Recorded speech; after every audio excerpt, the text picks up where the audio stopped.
ಏನೋ ಒಂದು ನಮಗೆ ಸೆಟ್ ಬ್ಯಾಕ್ ಆದರೆ ನಾವು ಹಿಂದೆ ಸರಿತೀವಿ. ಸೋಲು ಅಥವಾ ಕಹಿ ಘಟನೆ ಅಥವಾ ಟ್ರಾಜಿಡಿ ಏನೇ ಆದರೂ ಕೂಡ ನಮ್ಮನ್ನು ನಮ್ಮ ದಾರಿಯಿಂದ ತುಂಬ ದೂರ ಕರ್ಕೊಂಡು ಹೋಗ್ಬಿಡುತ್ತೆ. ಮಗ ಈ ಥರ ಸಡನ್ನಾಗಿ ಹೋಗ್ಬಿಟ್ಟ. ಡ್ಯೂಟಿಗೆ ಹೊರಟವನು ಆವತ್ತಿನ ದಿವಸ ಅವನ ಸ್ನೇಹಿತರಿಗೆಲ್ಲ ಮನೆಯಲ್ಲಿ ಒಂದು ಸ್ವಲ್ಪ ಏನೋ ನಮ್ಮ ಹಳ್ಳಿ ವಾತಾವರಣದಂಗೆ ಒಂದು ಸ್ವೀಟ್ ಮಾಡಿ ಬಾತ್ ಮಾಡಿ ಕೊಟ್ಟಿದ್ದೆ.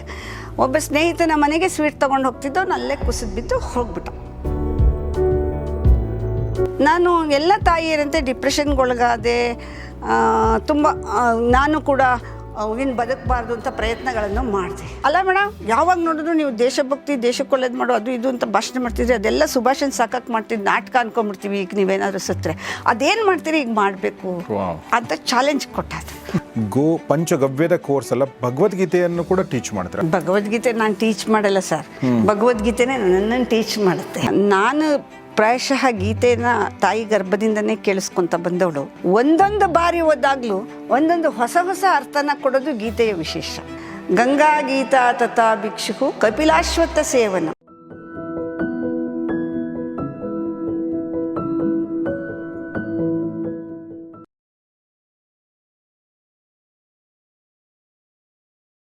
ಮೇಡಮ್, ಇನ್ನು ನೀವು ಭಗವದ್ಗೀತೆ ಬಗ್ಗೆ ಕೂಡ ಹೇಳಿದ್ರಿ. ಮೇಡಮ್, ಕೇವಲ ಪಂಚಗವ್ಯದ ಕೋರ್ಸ್ ಅಲ್ಲ, ಭಗವದ್ಗೀತೆಯನ್ನು ಕೂಡ ಟೀಚ್ ಮಾಡ್ತಾರೆ. ಅದ್ರ ಬಗ್ಗೆ ಏನು ಹೇಳಕ್ಕೆ ಇಷ್ಟಪಡ್ತೀರಿ? ಭಗವದ್ಗೀತೆ ನಾನು ಟೀಚ್ ಮಾಡಲ್ಲ ಸರ್, ಭಗವದ್ಗೀತೆನೇ ನನ್ನನ್ನು ಟೀಚ್ ಮಾಡುತ್ತೆ. ಗೀತೆಯ ಒಂದು ವಿಶೇಷತೆ ಏನಂದರೆ, ನಾನು ಪ್ರಾಯಶಃ ಗೀತೆನ ತಾಯಿ ಗರ್ಭದಿಂದನೇ ಕೇಳಿಸ್ಕೊಂತ ಬಂದವಳು. ಒಂದೊಂದು ಬಾರಿ ಓದಾಗ್ಲೂ ಒಂದೊಂದು ಹೊಸ ಹೊಸ ಅರ್ಥನ ಕೊಡೋದು ಗೀತೆಯ ವಿಶೇಷ.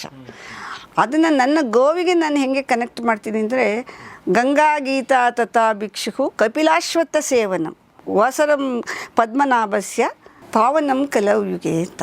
ಅಂದರೆ ಗಂಗಾ ನಿಧಿ ನೀರು, ಅಂದರೆ ಓವರಾಲ್ ನೀರು, ಗೀತೆ ಭಗವದ್ಗೀತೆಯ ಅಧ್ಯಯನ ಮತ್ತು ಅಧ್ಯಾಪನ, ಕಪಿಲೆ ಅನ್ನುವ ಹಸು ಅಂದರೆ ದೇಸಿ ಹಸು, ಅಶ್ವತ್ಥ ವೃಕ್ಷ ಅಂದರೆ ಅರಳಿ ಮರ, ಇವಕ್ಕೆ ಸೇವೆ ಮಾಡೋದು, ಮತ್ತು ವಾಸರಂ ಪದ್ಮನಾಭಸ್ಯ 15 ದಿನಕ್ಕೊಂದ್ಸಲ ಏಕಾದಶಿ ಬರುತ್ತೆ, ಅವತ್ತು ಉಪವಾಸ ಇರೋದು ನೋಡಿ. ಅದು ನಮ್ಮ ಡೈಜೆಷನ್ ಸಿಸ್ಟಮ್ ಎಷ್ಟು ಚೆನ್ನಾಗಿ ಮಾಡಿಬಿಡುತ್ತೆ. ಒಂದಿನ ಉಪವಾಸ ಇದ್ದಿದ್ರೆ ಏನು ಕಾಯಿಲೆನೇ ಬರೋದಿಲ್ಲ, ಎಲ್ಲ ಡಿಟಾಕ್ಸಿಫಿಕೇಶನ್ ಆಗಿಬಿಡುತ್ತೆ. ಆದಷ್ಟು ಪಾವನಂ ನಮಗೆ ತುಂಬ ಆರೋಗ್ಯಕರ ಮತ್ತು ಪವಿತ್ರಮಯವಾದಂಥ ಬದುಕನ್ನು ಕೊಡ್ತೆ. ಯಾರು ಗೋವಿನ ಜೊತೆಗಿರ್ತಾರೆ ಅವ್ರಿಗೆ ನೆಗೆಟಿವ್ ಎನರ್ಜಿನೇ ಬರೋದಿಲ್ಲ. ಯಾರು ಗೀತೆಯನ್ನು ಅಧ್ಯಯನ ಮಾಡ್ತಾರೆ ಅವ್ರಿಗೆ ಯಾರೂ ಹೊರಗಡೆಯವರು ಅನಿಸೋದೇ ಇಲ್ಲ. ಯಾಕೆಂದರೆ ಎಲ್ಲರೂ ನನ್ನವರು ಅನ್ನೋ ಭಾವನೆ ಬಂದುಬಿಡುತ್ತೆ. ಅದಕ್ಕಾಗಿ ಗೀತೆಯನ್ನು ಕಲಿಸ್ಬೇಕು. ಗೀತೆಯಲ್ಲಿ ಏನಿಲ್ಲ, ನಮ್ಮ ಜೀವನ ಶೈಲಿ ಇದೆ, ನಾವು ಕೆಲಸ ಮಾಡಬೇಕಾದ್ದು ಹೇಗೆ ಅಂತಿದೆ, ಧ್ಯಾನ ಮಾಡಬೇಕಾದ್ದು ಹೇಗಿದೆ, ಆಹಾರ ಏನು, ತ್ರಿಗುಣಗಳು ಯಾವ್ಯಾವುದು ಎಲ್ಲ ಕಲಿಸ್ತಾ ಹೋಗುತ್ತೆ. ಆ ಒಂದೊಂದು ಮಗು ಇದೆಯಲ್ಲ, ಅದು ನನ್ನ ಗುರು. ಪ್ರತಿ ಮಗು ಉಚ್ಚಾರಣೆ ತಪ್ಪು ಹೇಳಿದಾಗ ನಾನೊಂದ್ಸತಿ ಕ್ಲಾರಿಫೈ ಮಾಡಿಕೊಂಡು ಅದನ್ನು ವಿಗ್ರಹ ವಾಕ್ಯ ಮಾಡಿ ಅದನ್ನು ತಿದ್ದುತ್ತಾ ಹೋಗ್ತೀನಿ. ಆಗ ನಾನೊಂದು ಕಲ್ತಂಗಾಯ್ತು.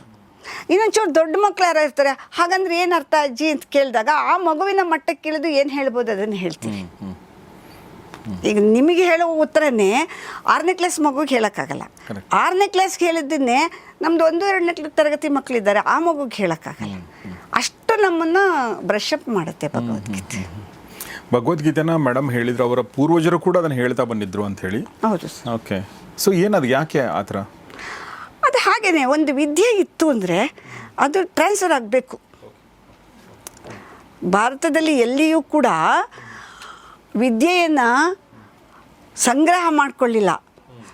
ವೇದೋಪನಿಷತ್ತುಗಳ ಕಾಲದಿಂದನೂ ಗುರು ತನ್ನ ಶಿಷ್ಯನಿಗೆ ಕಲಿಸ್ತಾ ಹೋಗ್ತಾನೆ. ಅದೇ ಸಹನಾವವತು ಶ್ಲೋಕ. ನಾವು ಅದನ್ನು ಅರ್ಥನ ಪೂರ್ತಿ ತಿಳ್ಕೊಳ್ದಿರ ಅದನ್ನೇನೋ ಭೋಜನ ಮಂತ್ರ ಮಾಡಿಟ್ಬಿಟ್ವಿ. ಅಲ್ಲಿ ಗುರು ಶಿಷ್ಯ ಎದುರು ಬದ್ರಿಗೆ ಕೂತ್ಕೊಂಡು ನಾವಿಬ್ಬರು ಜೊತೆಯಲ್ಲಿ ಕೂತು ಕಲಿಯೋಣ, ಜೊತೆಯಲ್ಲಿ ಕೂತು ಇದನ್ನು ಅಭ್ಯಾಸ ಮಾಡೋಣ ಅಂತ ಹೇಳ್ಕೊಳ್ಬೇಕು. ಅವಾಗೇನಾಗುತ್ತೆ, ಇನ್ನೊಬ್ಬರಿಗೆ ಕಲಿಸಿದ ವಿದ್ಯೆ ನಮಗೆ ಮರೆಯಲ್ಲ, ಜ್ಞಾನ ಸ್ಥಾಯಿ ಆಗುತ್ತೆ. ಆಮೇಲೆ ಯಾವಾಗ ನಾನು ಒಬ್ರಿಗೆ ಹೇಳ್ಕೊಡ್ಬೇಕು, ನಾನು ಶಿಸ್ತಾಗಿರೋಕ್ಕೆ ಪ್ರಯತ್ನ ಮಾಡ್ತೀನಿ ಅಲ್ವಾ. ಆಬ್ವಿಯಸ್ಲಿ ಇದು ಭಗವದ್ಗೀತೆಯಲ್ಲಿ ನಾನು ಕಂಡುಕೊಂಡಿರೋದು. ನಮ್ಮ ಪೂರ್ವಜರು ಬರೀ ಭಗವದ್ಗೀತೆ ಅಲ್ಲ, ಅಮರಕೋಶ ಕಲಿಸ್ತಾ ಇದ್ರು, ಕರ್ನಾಟಕ ಭಾರತ ಕಥಾಮಂಜರಿಯನ್ನು ಗಮಕವಾಗಿ ಕಲಿಸ್ತಾ ಇದ್ರು. ಹೌದಾ? ಅವ್ರ ಹವ್ಯಾಸ ಅದು. ನಮ್ಮ ಕುಟುಂಬದಲ್ಲಿ ನನ್ನ ತಂದೆ ಮತ್ತು ನಮ್ಮ ತಾತನಿಗೆ ಬೇರೆಯವ್ರಿಗೆ ನಾನು ಏನು ಒಳ್ಳೇದು ಮಾಡ್ಬೋದು ಅನ್ನೋದನ್ನು ಅವರು ಒಂಥರ ಉಸಿರಾಟದಿಂದ ಇಟ್ಕೊಂಡಿದ್ರು. ನಾವು ಅವ್ರ ಮಟ್ಟಕ್ಕೆ ಮಾಡೋಕ್ಕಾಗಲ್ಲ, ಒಂದು ಸ್ವಲ್ಪ ಮಾಡ್ತಾಯಿದ್ವಿ. ಸ್ವಲ್ಪ ಅಲ್ಲ, ತುಂಬಾ ಮಾಡ್ತಾ ಇದ್ದೀರಾ, ಭಾಳ ಖುಷಿ ಆಯ್ತು ಮೇಡಮ್. ಇನ್ನು ಫೈನಲ್ ಆಗಿ ನಾನು ಒಂದು ಪ್ರಶ್ನೆ ಕೇಳಬೇಕಂದ್ರೆ, ಇದನ್ನು ಶುರು ಮಾಡೋಕ್ಕೆ ಒಂದು ಪ್ರೇರಣೆ. ಯೂಶ್ವಲಿ ನಮಗೆ ನಾವು ಎಲ್ಲ ಸರಿ ಇದ್ದಾಗ ಸರಿ ಮಾಡೋಕ್ಕೆ ಹೊರಡ್ತೀವಿ, ಏನೋ ಒಂದು ನಮಗೆ ಸೆಟ್ ಬ್ಯಾಕ್ ಆದರೆ ನಾವು ಹಿಂದೆ ಸರಿತೀವಿ. ಸೋಲು ಅಥವಾ ಕಹಿ ಘಟನೆ ಅಥವಾ ಟ್ರ್ಯಾಜಿಡಿ ಏನೇ ಆದರೂ ಕೂಡ ನಮಗೆ ಅದು ನಮ್ಮನ್ನು ನಮ್ಮ ದಾರಿಯಿಂದ ತುಂಬ ದೂರ ಕರ್ಕೊಂಡು ಹೋಗ್ಬಿಡುತ್ತೆ. ಬಟ್ ಮೇಡಮ್ ಹಂಗೆ ಮಾಡಿಲ್ಲ. ಅವರ ಲೈಫಲ್ಲಾದ ಒಂದು ಘಟನೆಯನ್ನು ಅದು ಪ್ರೇರಣೆಯಾಗಿ ಇಟ್ಕೊಂಡು ಅವರು ಒಂದಷ್ಟು ಕೆಲಸಗಳು ಮಾಡಿದ್ರು. ಅದ್ರ ಬಗ್ಗೆ ಏನಾದರೂ ಹೇಳಕ್ಕೆ ಇಷ್ಟಪಡ್ತೀರಾ? ಸರ್, ಮೊದಲನೇದಾಗಿ ನನ್ನ ಕುಟುಂಬವೇ ಅದೇ ಪರೋಪಕಾರಾಯ ಪುಣ್ಯಾಯ ಪಾಪಾಯ ಪರಪೀಡನಂ ಅಂತ, ಒಬ್ರಿಗೆ ಒಳ್ಳೇದು ಮಾಡೋದು ಜೀವನ ಉಸಿರಾಟ ಅಷ್ಟೇ. ಆ ತರಹದ ತಂದೆ, ನಮ್ಮ ತಂದೆಯವ್ರ ಹೆಸರು ಧ್ರುವನಾರಾಯಣ ಅಂತ. ನಮ್ಮನ್ನು ಹಾಗೆ ಸಾಕಿದ್ರು. ಅವ್ರಿಗೆ ಅವಾಗೆಲ್ಲ ಮನೆಯಲ್ಲಿ ತುಂಬ ಜನಗಳಿರ್ತಾಯಿದ್ರು, ಕೆಲಸದವ್ರು ಇರ್ತಾಯಿದ್ರು, ಜಮೀನ್ದಾರಿಕೆ ಇರ್ತಿತ್ತು. ಮಕ್ಕಳಿಗೆ ಬೇರೆ ಮತ್ತು ಬೇರೆಯವ್ರಿಗೆ ಬೇರೆ ಕೊಡಿಸಿ ಗೊತ್ತಿಲ್ಲ ನಮ್ಮ ಅಪ್ಪನ. ಹಾಗೆ ಇದ್ರು ಅವರು. ಆ ತರಹ ವಾತಾವರಣ. ಮತ್ತು ಯಾವಾಗಲೂ ನೀನು ದೇಶಕ್ಕೊಂದಿಷ್ಟು ಒಳ್ಳೇದು ಮಾಡು, ಧರ್ಮಕ್ಕೆ ಒಳ್ಳೇದು ಮಾಡು ಅನ್ನೋದನ್ನೇ ಹೇಳ್ಕೊಳ್ತಾ ಬಂದರು. ನಾನು ಕೂಡ ನನ್ನ ಮಗನಿಗೆ ಅದನ್ನೇ ಹೇಳ್ತಾ ಬಂದೆ. ಮತ್ತು ನಾನು ನಿಜ ಹೇಳಬೇಕಂದ್ರೆ ನಾನು ಶಿಕ್ಷಕಿ ಅಂತ ಹೇಳ್ಕೊತೀನಿ. ನಾನು ಗೌರ್ಮೆಂಟ್ ಟೀಚರ್ ಆಗಲಿ ಅಥವಾ ಗ್ರ್ಯಾಂಟಿನೇಟ್ ಟೀಚರ್ ಆಗಲಿ ಅಲ್ಲ.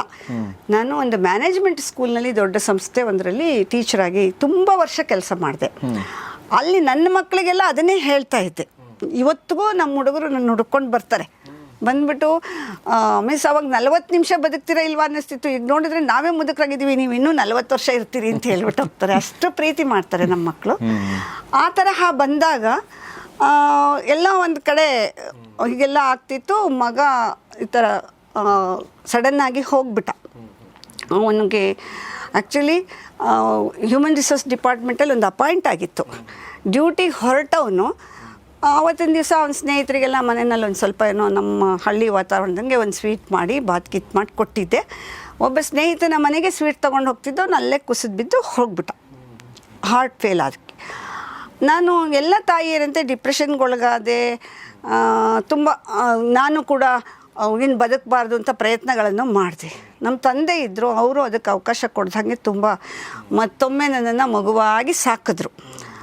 ಆಗ 2-3 ಜನ ವ್ಯಕ್ತಿಗಳು ನನಗೆ ತುಂಬ ಪ್ರೇರಣೆಯಾಗಿ ಹೇಳಿದರು. ಒಬ್ಬರು ಗಾರ ಸುರೇಶ್ ಜಿ ಅಂತ, ಅವರು ಸಾಮಾಜಿಕ ಕಾರ್ಯಕರ್ತರು. ಅವರು ನನಗೆ ಒಂಥರ ಹಿರಿಯಣ್ಣ ಇದ್ದಂಗೆ ನಮ್ಮ ಮನೆಗೆ. ಅವರು ಇಲ್ಲಕ್ಕ ನೀವು ಯೋಚನೆ ಮಾಡಬೇಡಿ, ಬೇರೆ ಮಕ್ಕಳನ್ನ ಗಮನಿಸ್ಕೊಳ್ಳಿ, ಈ ಥರ ಹೇಳ್ತಾಯಿದ್ರು. ಮತ್ತು ನನ್ನ ಅಷ್ಟೊತ್ತಿ ಮುಂಚಿಂದನೂ ನಮ್ಮಲ್ಲಿ ಊರಿನ ಮಕ್ಕಳೆಲ್ಲ ಓದ್ತಿದ್ದರಿಂದ ಮಕ್ಕಳು ಸದಾ ಇರ್ತಿದ್ರು. ಇನ್ನೊಬ್ಬ ನನ್ನ ಸ್ಟೂಡೆಂಟ್, ಆತ ಇವಾಗ ಒಂದು ಹೈಸ್ಕೂಲ್ ಹೆಡ್ ಮಾಸ್ಟರ್ ಆಗಿದ್ದಾರೆ. ಅವನು ಚಾಲೆಂಜಿಂಗಾಗಿ ಮಾತಾಡಿದ್ರು. ಹೇಳಿ ಅವನಿಗೂ ಸಾಕಾಯಿತು. 1-1.5 ತಿಂಗಳು 2 ತಿಂಗಳು ಇಲ್ಲದ್ದೆಲ್ಲ ಸಿಕ್ಕದ್ದೆಲ್ಲ ಹರಿಕತೆ ವಚನ ಎಲ್ಲ ಹೇಳ್ದಾಗ ಒಂದು ದಿವಸ ರೋಷ ಬರೋಂಗೆ, ಅಲ್ಲ ಮೇಡಮ್ ಯಾವಾಗ ನೋಡಿದ್ರು ನೀವು ದೇಶಭಕ್ತಿ, ದೇಶಕ್ಕೆ ಒಳ್ಳೇದು ಮಾಡೋ ಅದು ಇದು ಅಂತ ಭಾಷಣ ಮಾಡ್ತಿದ್ರಿ, ಅದೆಲ್ಲ ಸುಭಾಷಣ ಸಾಕಕ್ಕೆ ಮಾಡ್ತಿದ್ದು ನಾಟಕ ಅನ್ಕೊಂಬಿಡ್ತೀವಿ. ಈಗ ನೀವೇನಾದರೂ ಸತ್ತರೆ ಅದೇನು ಮಾಡ್ತೀರಿ, ಈಗ ಮಾಡಬೇಕು ಅಂತ ಚಾಲೆಂಜ್ ಕೊಟ್ಟಾದ. ಆಮೇಲೆ ನಮ್ಮ ಮನೆಯವರು, ಹಾಂ ನಮ್ಮ ಮನೆಯವರು ಅವರು ಕೂಡ ಸುಭಾಷ ನಿಮ್ಮ ಮಗನ ಹೆಸರು? ಸುಭಾಷ ನನ್ನ ಮಗ. ಅವನು ನೇತಾಜಿಯವ್ರ ಜಯಂತಿ ದಿನನೇ ಹುಟ್ಟಿದ. ಅವನ ಹೆಸರನ್ನ ನಾನು ಚಿಕ್ಕವಳಿದ್ದಾಗಲೇ ಡಿಸೈಡ್ ಮಾಡಿಬಿಟ್ಟಿದ್ದೆ, ನನಗೆ ಮಗ ಹುಟ್ಟಿದ್ರೆ ನಾನು ನೇತಾಜಿ ಹೆಸರೇ ಇಡ್ತೀನಿ ಅಂತ. ಅಷ್ಟು ಮೋಹ ನನಗೆ ನೇತಾಜಿಯವ್ರ ಮೇಲೆ, ಭಕ್ತಿ. ಅವರು ಕೂಡ ನಾವೆಷ್ಟೇ ನಮ್ಮ ತಂದೆ ನಮ್ಮ ಮಗಳಿಂದ ನಿಮ್ಮ ಕುಟುಂಬ ಯಾಕೆ ನಿಲ್ಲಬೇಕು, ನೀವು ಹೊಸ ಬದುಕು ನೋಡ್ಕೋಬಹುದು ಅಂತ ಹೇಳಿದ್ರು ಕೂಡ ಇಲ್ಲ, ಅವಳದ್ದು ಆದರ್ಶಗಳ ಹಿಂದೆ ನಾನು ಇರ್ತೀನಿ. ನಮ್ಮ ಯಜಮಾನರು ಅವರು ಡ್ರೈವರಾಗಿ ಕೆಲಸ ಮಾಡ್ತಾರೆ, ಕೂಲಿಯವನಾಗಿ ಕೆಲಸ ಮಾಡ್ತಾರೆ, ಮಾರ್ಕೆಟಿಂಗ್ ಕೆಲಸ ಮಾಡ್ತಾರೆ, ಕೊರಿಯರ್ ಕೆಲಸ ಮಾಡ್ತಾರೆ, ಎಲ್ಲನೂ ಮಾಡಿಕೊಂಡು ನನ್ನ ಜೊತೆಯಲ್ಲಿ ಇದ್ದಾರೆ, ನನ್ನನ್ನು ಸಹಿಸ್ಕೊಂಡು. ಅದರಿಂದ ಇಷ್ಟೆಲ್ಲ ಆಗ್ತಾಯಿದೆ. ಆಮೇಲೆ ನನಗೊಂದು ಆಸೆ ಹುಟ್ಟಿತು, ಹೌದಪ್ಪ ಸುಭಾಷ ಹೋದ ಅಂತ ಇದನ್ನು ಮಾಡಿದೆ, ಇದೊಂದು ಹಂತಕ್ಕೆ ಬಂತು. ಆಮೇಲೆ ಎಲ್ಲರೂ ಕೇಳೋಕ್ಕೆ ಶುರು ಮಾಡಿದ್ರು ವಾಟ್ ನೆಕ್ಸ್ಟ್ ಅಂತ. ಕೆಲವರೆಲ್ಲ ಪ್ರಾರಂಭದಲ್ಲಿ ನಮ್ಮ ತಂದೆನ ಕರೆದು ಅಕ್ಕಂಗೆ ತಲೆ ಕೆಟ್ಟೋಗ್ಬಿಟ್ಟಿದೆ, ಕರ್ಕೊಂಡೋಗಿ ನಿಮಾನ್ಸಿಗೆ ಸೇರಿಸಿ ಅಂತಲೂ ಸಲಹೆ ಕೊಟ್ಟರು. ಆಯಿತಾ. ಆವಾಗ ನಾನು ಯೋಚನೆ ಮಾಡಿದೆ, ಸಾಧ್ಯನೇ ಇಲ್ಲ, ನಾನು ಏನು ಮಾಡಿದ್ದೀನೋ ಅದು ನಾನು ಈ 20 ವರ್ಷ ನಡ್ಸ್ಕೊಂಬಂದಿದ್ದೀನಿ. ಇನ್ನೊಂದಿಷ್ಟು ವರ್ಷಗಳು ಹೋಗಲಿ, ಯಾರಾದರೂ ನಡೆಸಲಿ ಅಂತ ಹೇಳಿ ಅದಕ್ಕೆ ಇವಾಗ ಒಂದು ಸಂಸ್ಥೆಯ ರೂಪವನ್ನು ಕೊಟ್ಟು ಪ್ಲ್ಯಾನಿಂಗ್ ಎಲ್ಲ ಮಾಡಿಸಿದ್ದೀನಿ. ಅದು ಕೆಳಗಡೆ ಫುಲ್ ಗೋವಿಗೆ ಮಾಡಿ, ಮೇಲ್ಗಡೆ ಎಲ್ಲ ನಮ್ಮ ಸ್ಟೂಡೆಂಟ್ಸ್ ಯಾರು ಬರ್ತಾರೆ ಅವ್ರು ಕಲಿಯೋದಕ್ಕೆ, ಅವ್ರಿಗೆ ಲ್ಯಾಬ್ರೇಟ್ರಿ, ಅವ್ರ ಪ್ರಿಪ್ರೇಷನ್ಗೆ ಆ ಥರ ಎಲ್ಲ ಮಾಡುವ ಪ್ಲ್ಯಾನ್ ಇಟ್ಕೊಂಡ್ವಿ. ಇದೆಲ್ಲದಕ್ಕೂ ಚಿಕ್ಕ ವಯಸ್ಸಿಂದ ನಾನು ನನಗೆ ಆದರ್ಶ ನಮ್ಮ ಮಹಾರಾಜರು ನಾಲ್ವಡಿ ಕೃಷ್ಣರಾಜ ಒಡೆಯರ್. ಅಂಥವ್ರನ್ನೆಲ್ಲ ನಮಗೆ ಪ್ರೇರಣೆ ಕೊಟ್ಟವರು ನಮ್ಮ ತಂದೆ. ಅದರ ಸ್ವರೂಪ ಇವಾಗ ಹೀಗಾಗಿದೆ.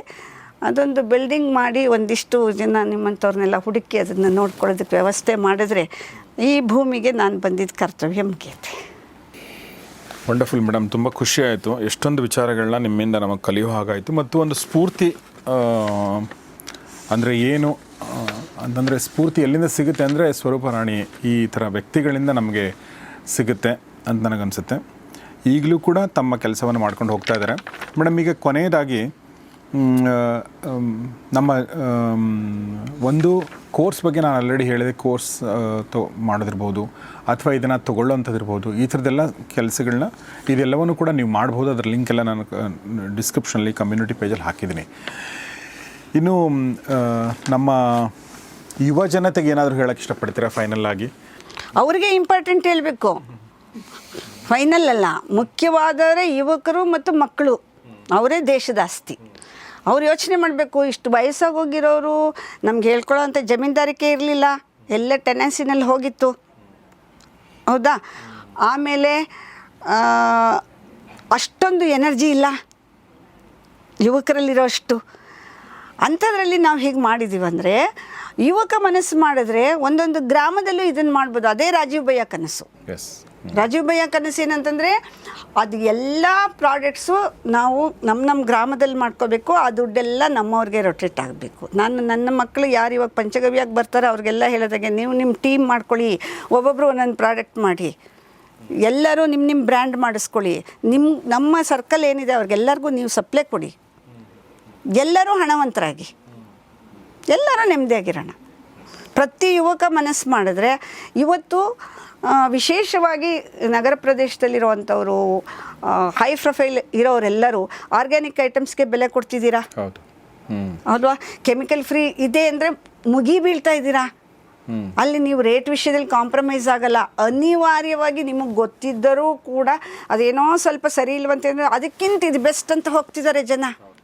ನಾನು ಪ್ರಾಮಾಣಿಕವಾಗಿದ್ದೀನಿ ಅಂದರೆ ಬರ್ತಾರೆ ನಮ್ಮನ್ನು ಹುಡುಕೊಂಡು.